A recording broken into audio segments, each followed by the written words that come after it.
अभी मैं राजस्थान के कोटा में हूँ और यहाँ पर चंबल नदी पर जो एक नया रिवर फ्रंट बन रहा है और लगभग तैयार है, उसे देखने के लिए हम यहाँ पर आए हैं और समझने की कोशिश करेंगे कि देश के तमाम हिस्सों में, अलग अलग राज्यों में जो रिवर फ्रंट्स अतीत में बने हैं, उनसे अलग ये रिवर फ्रंट कैसे है और इसमें क्या क्या नई चीज़ें हैं। और राजस्थान से जो गुजरने वाली जो नदी है चंबल, जो कि यहाँ की सबसे ज़्यादा महत्वपूर्ण नदियों में से एक है, वहाँ पर रिवर फ्रंट बनाने को लेकर क्या क्या चीज़ें की गई हैं और यहाँ पर क्या ज़रूरत आन पड़ी कि एक नया रिवर फ्रंट बनाया जाए।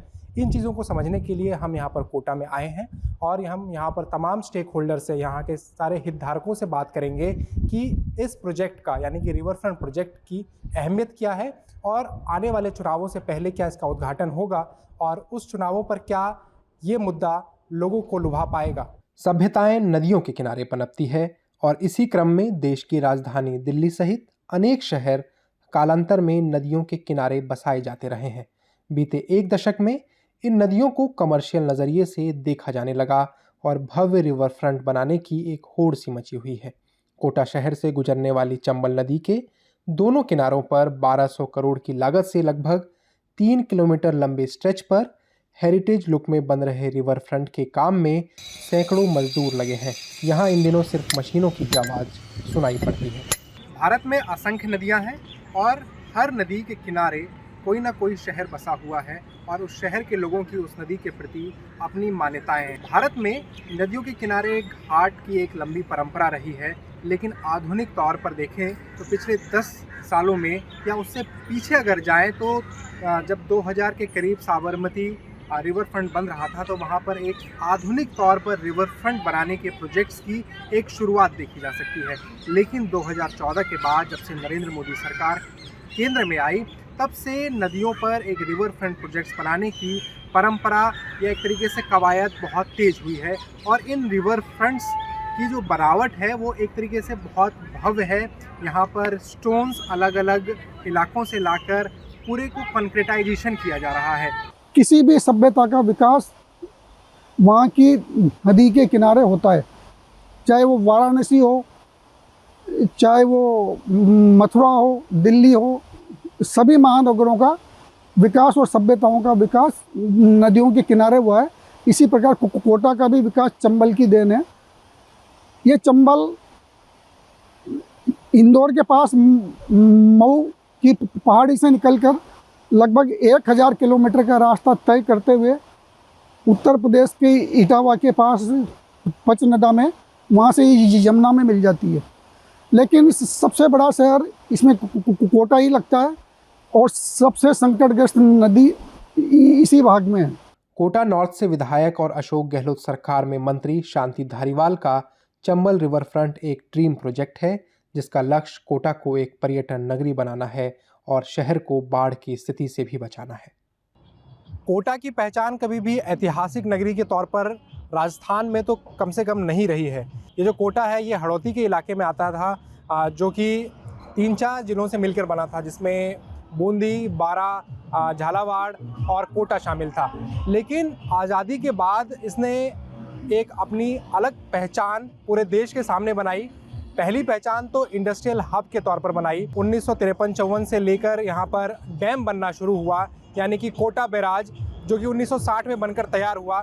उसके बाद यहाँ पर इंडस्ट्रीज़ पनपने लगी और कई इंडस्ट्रीज़ यहाँ पर आई, क्योंकि यहाँ पर पानी की सुविधा थी, यहाँ पर ज़मीन थी और यहाँ पर थर्मल पावर प्लांट जब बना तो उसके कारण यहाँ पर बिजली भी थी। लेकिन समय के साथ साथ कई कारणों से, अनवाइबल सिचुएशंस के कारण, जो यहाँ की इंडस्ट्रीज़ थी वो फल फूल आगे नहीं पाई, जिसके बाद यहाँ पर कोचिंग हब के तौर पर यह शहर जाना जाने लगा और पूरे देश में इसकी पहचान बनने लगी।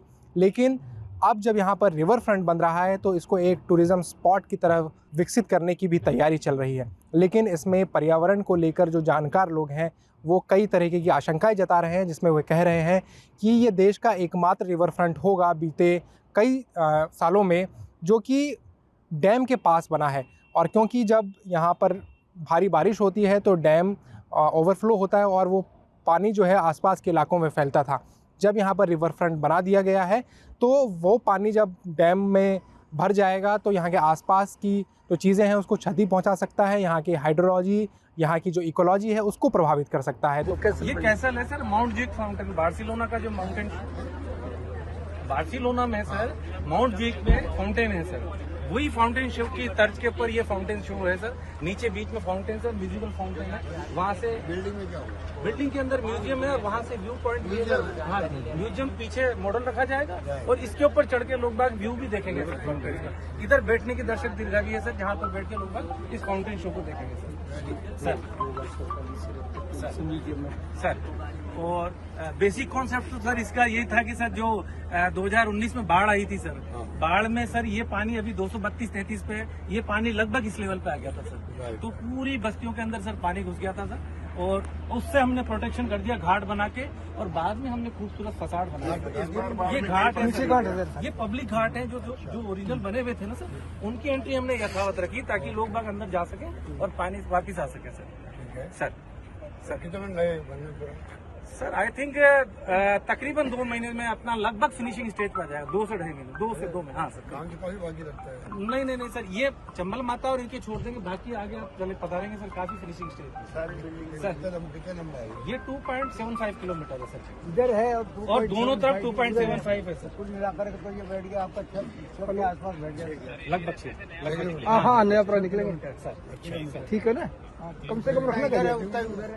कोटा रिवर फ्रंट की भव्यता के आगे विश्व का शायद ही कोई रिवर फ्रंट टिक पाए, इसलिए इसे mother of all the river fronts भी कहा जा सकता है।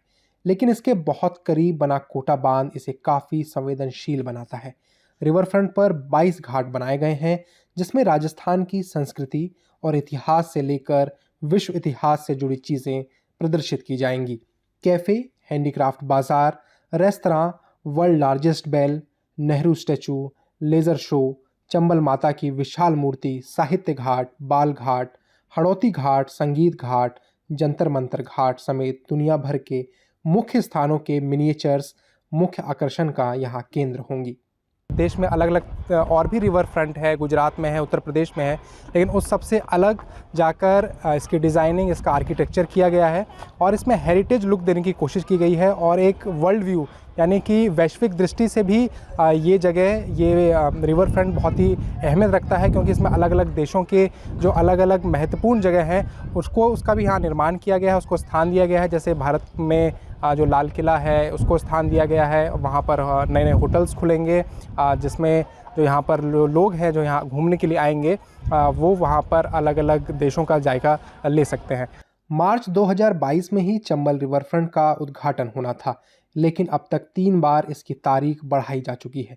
लेकिन एक तरफ तो रिवर फ्रंट के ज़रिए लोगों को सपने दिखाए जा रहे हैं, वहीं दूसरी तरफ यह कई लोगों के जीवन में अंधकार भी लेकर आया है। एक तो जो हमारा जो आत्मिक इससे लगाव था उससे हमें दूर कर दिया गया है। हम किसी भी समय नदी पे नहाने जा सकते थे, स्वच्छ हवा खाने जा सकते थे, और बरसात के दिन में जो बाढ़ का नज़ारा हम देख सकते हैं तो उस पर उन्होंने पहरा लगा दिया है।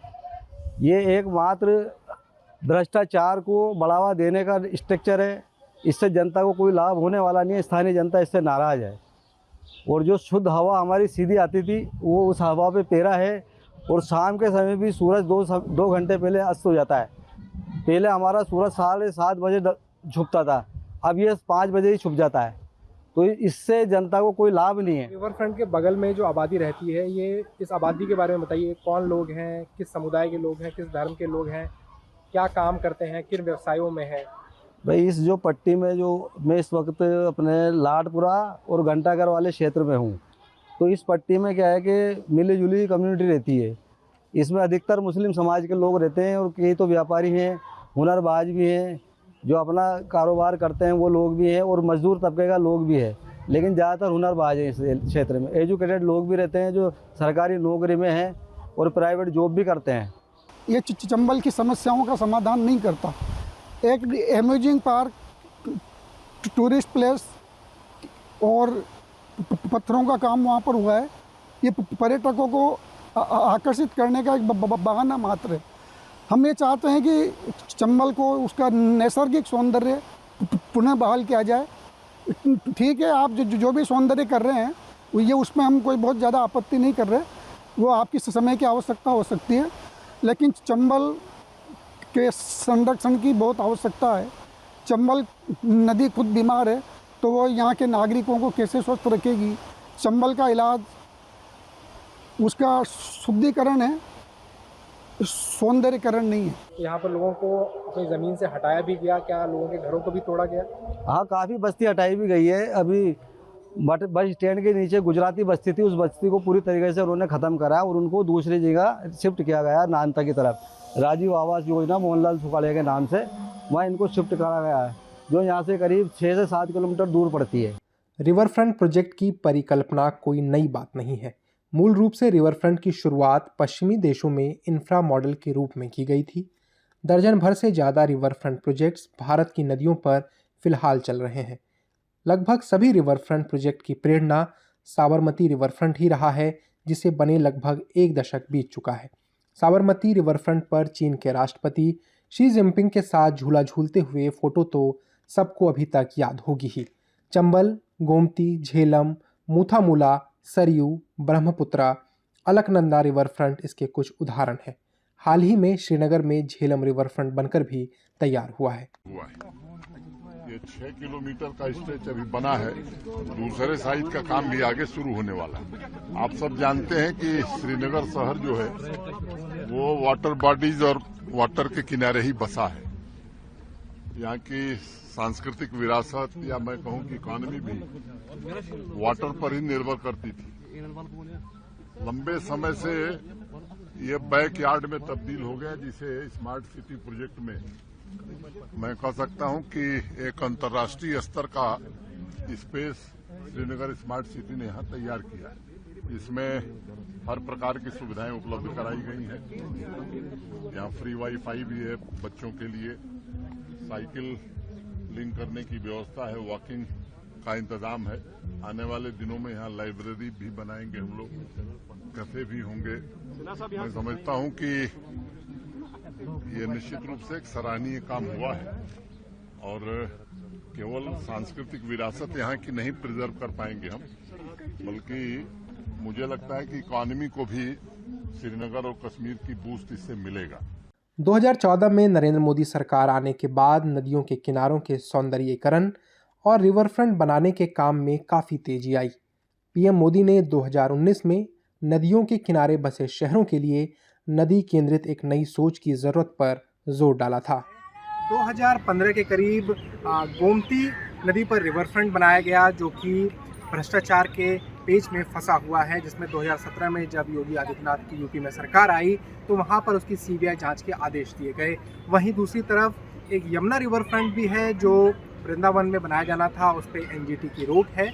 इस तरीके से अलग अलग राज्य है जो रिवर फ्रंट की कवायद में लगे हुए हैं। पर्यावरणविदों का कहना है कि रिवर फ्रंट प्रोजेक्ट्स के कारण नदियों के स्वास्थ्य पर काफ़ी बुरा असर पड़ रहा है।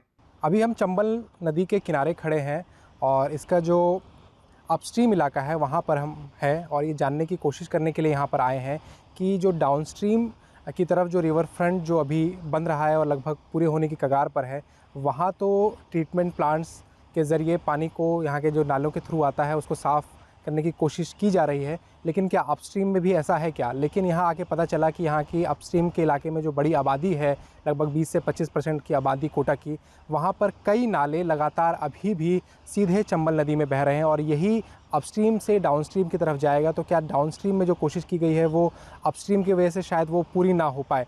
तो एक तरफ चंबल नदी पर जो रिवर फ्रंट बन रहा है उससे पूरे देश और दुनिया के लोगों को यहाँ पर लुभा कर यहाँ पर लाने की कोशिश हो रही है, लेकिन यहाँ के पर्यावरण को लेकर जो जानकार लोग हैं कोटा शहर के, वो ये मानते हैं कि जो नदी है, नदी का जो स्वास्थ्य है, जो नदी जो प्रदूषित हो रही है उसको लेकर भी काम होना चाहिए। सिर्फ सौंदर्यीकरण से काम नहीं चलेगा, क्योंकि सबसे महत्वपूर्ण जो चीज़ है वो ये है कि जो नदी है वो साफ़ रहे। चंबल के किनारे गोदावरी धाम मंदिर के पास खड़े हुए हैं और एक बहुत बड़ा नाला इस मंदिर के पास से बिना ट्रीट किए हुए चंबल में जा रहा है।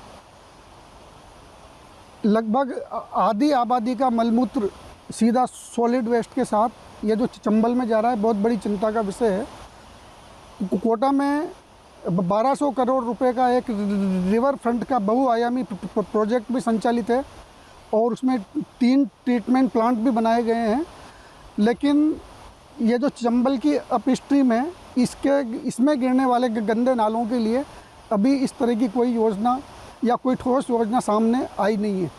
सरकार कहती है कि हम इन गंदे नालों को भी ट्रीट करके चंबल में डालेंगे तो ये इसलिए भी चिंता का विषय है कि हम चंबल के जिस हिस्से पर खड़े हुए हैं ये चंबल कोटा शहर का बहुत बड़ा पेयजल स्रोत है। इसके अलावा कोटा में और कोई पेयजल स्रोत नहीं है। पूरे कोटा शहर की आबादी को यहीं से पीने के पानी की सप्लाई होती है। तो रिवर फ्रंट बनाने वाले योजनाकारों से हमारा मानना है कि एक बहुत बड़ी गलती हुई है उनकी प्लानिंग में। उन्होंने चंबल की अपस्ट्रीम के शुद्धिकरण पर बिल्कुल भी ध्यान नहीं दिया। दिवंगत पर्यावरणविद अनुपम मिश्र कहा करते थे कि नदी का भी अपना एक धर्म होता है, एक स्वभाव होता है। नदी का धर्म है बहना, बहते रहना। पिछले एक दौर में हमने विकास के नाम पर तकनीक की सहायता से नदी के इस धर्म को पूरी तरह बदल कर रख दिया। भारत की तमाम नदियों पर बन रहे रिवर फ्रंट्स के बारे में जब हमने पड़ताल करनी शुरू की और पर्यावरणविदों से जानने की कोशिश की कि इसके क्या नफ़ा है, क्या नुकसान है, क्या फ़ायदे हैं, तो काफ़ी सारे पर्यावरणविदों ने हमें बताया कि रिवर को चैनलाइज करने से उसके प्रवाह जो है, उसका जो फ्लो है वो प्रभावित होता है। और बहुत सारी नदियों के फ्लो को जाने बिना सरकार जो है वो रिवर फ्रंट प्रोजेक्ट्स को आगे बढ़ा रही है। लेकिन इसमें पर्यावरणविदों का ये भी कहना है कि वो रिवर फ्रंट्स और ब्यूटिफिकेशन को लेकर इसके खिलाफ नहीं है, लेकिन जिस तरीके से इन्वायरमेंट क्लियरेंसेस को लेकर बात ठीक से नहीं हो पा रही है या इन्वायरमेंटल क्लियरेंसेस नहीं ली जा रही हैं, उसको लेकर उनके मन में आशंकाएं हैं। और उनका कहना है कि जो नदी है, नदी के दोनों किनारों पर वहाँ के अलग इकोलॉजिकल एक बैलेंस होता है। जब उस कॉन्क्रीटाइजेशन कर दिया जाता है और स्टोन से पूरा चैनल बना दिया जाता है तो वहाँ के जो इंसेक्ट्स रहने वाले हैं, जो वहाँ के फ्लोरा है, वहाँ के फौना है, वो भी काफ़ी प्रभावित होते हैं, जिससे रिवर का इकोलॉजी जो है वो काफ़ी प्रभावित होती है। वाटरमैन के नाम से जाने जाने वाले राजेंद्र सिंह कहते भी हैं कि नदियों की जो समस्याएं हैं वो उसके प्रवाह की है, लेकिन सरकार जो है वो उसकी कॉस्मेटिक सर्जरी कर रही है, ना कि उसके प्रवाह पर वो ध्यान दे रही है।